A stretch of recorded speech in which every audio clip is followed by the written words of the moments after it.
झलकारी बाई जी के जन्मोत्सव पर। एक छोटे से गांव में उनका जन्म हुआ और उनकी कीर्ति पताका पूरे विश्व में फहराई। कुछ तो उनमें ऐसी बात थी जो आज हम सब लोग उनका हर साल प्रोग्राम करते हैं। हर जिले में उनका प्रोग्राम होता है और बहुत धूमधाम से होता है, और हम सब लोग आज भी उनको याद करते हैं और उनके प्रोग्राम को कर रहे हैं। उनकी शक्ल रानी लक्ष्मीबाई जी से मिलती थी, इसीलिए वो भेष बदल करके अंग्रेज़ों से मुकाबला करने का काम करती थी। इस तरह से कई बार उन्होंने अंग्रेज़ों को चकमा देने का काम किया है। ऐसी महान विभूति के जन्म दिवस के अवसर पर हम सब लोग उनको नमन करते हैं, अभिनंदन और वंदन करते हैं। झलकारी बाई जी हमारे समाज का गौरव थी। हमारे समाज में बहुत सारी महान विभूतियों ने जन्म लिया। माता सावित्री बाई फुले जी, भगवान गौतम बुद्ध जी, भगवान कबीर जी, और हम इन सभी के चरणों में नमन करते हुए, वंदन करते हुए उनको प्रणाम करते हैं। आज हमारे समाज में हमारी बहनें यहाँ ज़्यादा संख्या में एकत्रित हुई हैं। ये देख करके बहुत अच्छा लग रहा है कि हमारे समाज की महिलाएं कितनी जागरूक हैं। हाँ, सीमा द्रेस जी ने अभी इतना बढ़िया भाषण दिया था और अपनी बातों में इतनी अच्छी बात बताई थी और कितने शांति ढंग से बताई थी। कोई भी उसमें लाग लपेट नहीं था, कुछ भी ऐसा नहीं था, ना ही उनके उसमें कोई भड़काऊ बयान था कि जिसको ले करके लोग जरा भी परेशान हैं। तो हम ये नहीं कह रहे हैं, पुरुष हमारे समाज के बहुत अच्छे हैं, लोगों को एक जोड़ने का काम कर रहे हैं, लेकिन हमारी महिलाएं भी कम अच्छी नहीं है, कितने ढंग से प्रोग्राम को पेश कर सकती है, बस उनको मौका देने की देरी है। हमारे समाज में आज ये जो संगठन मंच पर बैठा हुआ है, मोतीलाल जी और हमारे डॉक्टर रंजन लाल जी, आप जो पूरी कमेटी है, सब ने मिल करके इतनी मेहनत किया और उन लोगों ने सोचा कि हम इस प्रोग्राम को करेंगे, इसमें कोई भी वाद विवाद नहीं होगा, प्रोग्राम बहुत अच्छे से निपटेगा। और इसका परिचय आप लोगों ने दिया भी और प्रोग्राम बहुत अच्छे से निपटा है। बस ये थोड़ा विलम्ब हो गया, थोड़ी देर हो गई, हम ही लोग ने थोड़ी देर आने में की क्योंकि उधर जाम लगा था और हम लोगों को सिवली रोड से आना पड़ा। अगर हम सीधे मंदना से आते तो शायद हम लोग और जल्दी यहाँ पर पहुँच जाते। इसके लिए हम लोग क्षमा प्रार्थी हैं और हमेशा अपने समाज के हम लोग ऋणी रहेंगे, क्योंकि इसी कोरी समाज से हम लोग पैदा हुए हैं और इसी कोरी समाज में हम लोग मर जाएंगे। मगर एक दूसरे का आगे बढ़ाते हुए, एक दूसरे का नाम लेते हुए, एक दूसरे का सम्मान करते हुए, कम से कम ये तो लगे कि हम लोग पूरे समाज के लोग हैं और यहाँ पर एकत्रित हुए भाई। हम सब लोगों को ऐसी महान विभूति से समाज की प्रेरणा लेनी चाहिए, खास तौर से हमारी यहाँ बैठी हुई महिलाओं को, ताकि वो भी शोषित और पीड़ित लोगों की मदद कर सकें। हमारे समाज में शिक्षा आज सबके अंदर है, हर घर में शिक्षा पहुंच गई। पहले ऐसा होता था कि बहुत कम लोग शिक्षित हुआ करते थे, लेकिन फिर भी बहुत ही सम्मान से अपने दरवाजे पर आए हुए लोगों को बैठाते थे। आज हमारा समाज, हम लोग का मुख्य व्यवसाय बुनकर है। हम लोग बुनकर समाज से बिलोंग करते हैं। हमारा मुख्य व्यवसाय कपड़ा बुनना था।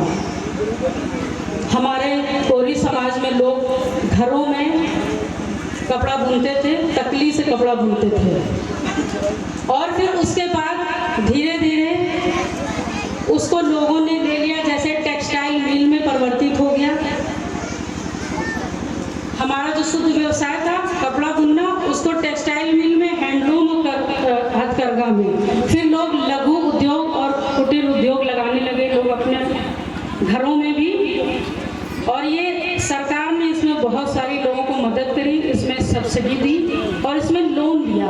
अगर हमारे समाज के लोग इस पर काम करना चाहते हैं तो आज भी उनको सुविधा है कि सरकार उनको सुविधा दे सकती है, वो सब्सिडी भी है और लोन ले करके काम को करके और आगे बढ़ा सकते हैं।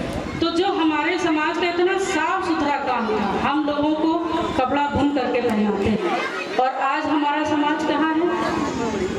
आज हमारा समाज कम से कम पढ़ लिख करके आगे बढ़ गया है। और हम देख रहे हैं राजनीति में भी हमारा समाज बढ़ चढ़ करके हिस्सा ले रहा है। हमारे समाज की लड़कियां भी राजनीति में निकल करके आगे आ रही हैं। हम लोगों ने अपने समाज में कंधे से कंधा मिला करके काम करने का काम किया है। हमारे ससुर श्री भूचंद जी थे, अभी गौरी शंकर जी ने आपके सामने बताया, वो IPS थे। जब रिटायर्ड हुए तो समाजवादी पार्टी में MLC बने। उन्होंने भी समाज के लिए बहुत काम किया। IPS रहते हुए और MLC रहते हुए उन्होंने समाज के लिए बहुत काम किया। तब उस टाइम ऐसे लोग थे जिन्होंने समाज की वाकई में अलग जलाई थी और समाज को जोड़ने का काम किया था। उसी तरह से मैं भी भोगनीपुर में विधायक थी और बिल्हौर में विधायक और मंत्री बनी। मेरा यही हमेशा कोशिश रहा है, यही कोशिश रही है कि समाज के हर व्यक्ति का मैं भला कर सकूं। इसी कड़ी में मैं बताना चाहती हूँ कि जब शिवराजपुर में जब ब्लॉक प्रमुख के चुनाव थे तो शिवराजपुर सुरक्षित सीट में लोगों ने एकदम प्रतिष्ठा बना के रख ली थी कि इसमें इनके समाज का कोई व्यक्ति ब्लॉक प्रमुख बने। अभी राजेश जी हमारे छोटे भाई, उन्होंने अपने मुंह से ये बात भी बताई है। उस समय हमारे सामने इतनी विषम परिस्थिति थी, जाने कितनी बिरादरी के लोगों के नाम हमारे सामने आए और सब एकदम प्रतिष्ठा बना करके बैठे हुए थे कि इनके समाज का नहीं बनना चाहिए।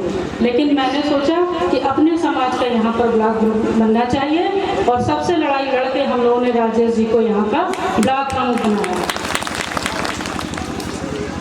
मैं सोचती हूँ कि समाज का जो सबसे निचला तबका है, जो सबसे गरीब व्यक्ति है, अगर वो व्यक्ति आगे बढ़ेगा तो हम लोग समझेंगे कि आज हम लोग आगे बढ़ेंगे। आज झलकारी बाई जी के 152वें जयंती के शुभ अवसर पर मैं ये कहना चाहती हूँ कि हमारे समाज को अब वक्त आ गया है एकजुट होकर के रहना चाहिए, क्योंकि समाज अगर संगठित नहीं होगा,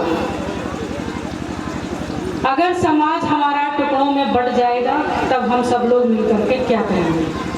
और एक दूसरे से अगर हम सब लोग हमेशा मनमुटाव ही रखे रहेंगे तो समाज कभी आगे नहीं बढ़ पाएगा। हम लोग उसी तरह से हो जाएंगे जैसे एक कुएं में मेढक नहीं है, एक आगे बढ़ता है दूसरा उसी टांग पकड़ के खींचता है। तो हम लोग बस उसी कुएं के अंदर रह जाएंगे, एक दूसरे की टांग खींचते रहेंगे और आपस में ही एक दूसरे से लड़ते रहेंगे। और जब समाज में फूट होती है तो इसका लाभ दूसरे समाज का आदमी उठाता है, जिसका जीता जागता सबूत बिल्हौर विधानसभा। अगर हम सब लोग एक और संगठित होते तो आज हमारे समाज का विधायक बिल्हौर विधानसभा क्षेत्र में होता।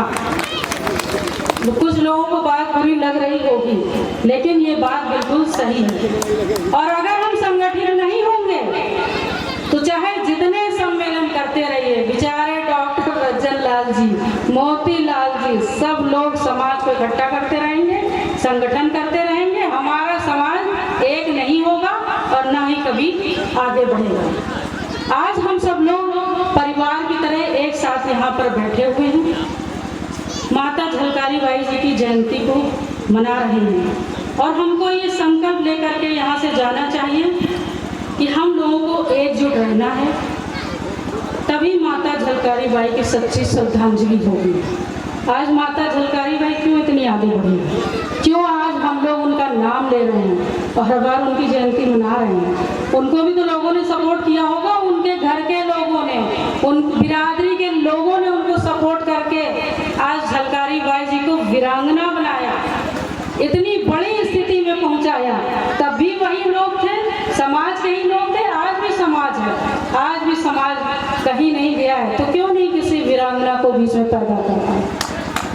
अगर आज भी समाज एकजुट हो जाए और ये सोचे कि एक वीरांगना हमें फिर जिंदा करना है अपने बीच में, तो क्यों नहीं वीरांगना होगी? हर समाज ने अपना एक नेता चुन लिया है और हर समाज का काम होता है, लेकिन हमारा समाज आपस में लड़ता रहता है। अरे किसी को चुनो, हम नहीं कह रहे कि हमको चुनो, किसी को भी आप एक नेता मानो तो तभी तो हम लोग इस तरह से बिखरे बिखरे नहीं घूमेंगे। जब टिकट की बात आती है तो मगर समाज के सामने जा करके उसके पैर छूने में उनको अपनी तौहीन महसूस होती है। इसलिए हमारी बात आपको कड़वी लग रही होगी। हम यही कहना चाहते हैं कि आज हम सब लोग एक साथ यहाँ बैठे हैं और ये जयंती तभी यहाँ पर सफल होगी जब हम लोग ये निर्णय लेकर के यहाँ से निकलेंगे कि हम सब लोग एकजुट हों। और इसी के साथ मैं माता झलकारी बाई को श्रद्धांजलि अर्पित करती हूँ। जय हिंद, जय भारत, जय झलकारी बाई अमर रहे। आप सभी आयोजकों को धन्यवाद देना चाहती हूँ कि आप लोगों ने यहाँ पर बहुत अच्छा प्रोग्राम किया और इस ब्रजवासिन पुरवा में जो अपने समाज का बहुत अच्छा गांव है और यहाँ के लोग भी बहुत अच्छे हैं, क्योंकि यहाँ पे हमेशा यहाँ पे प्रोग्राम होता रहता है। तो आप सभी लोगों को धन्यवाद देना चाहती हूँ कि हमारे समाज के जो भी यहाँ ग्राम प्रधान इकट्ठा हुए हैं, जिला पंचायत सदस्य इकट्ठा हुए हैं, सबका मैं हृदय से अभिनंदन और वंदन करती हूँ और अपनी बात को यहीं समाप्त करती हूँ। धन्यवाद।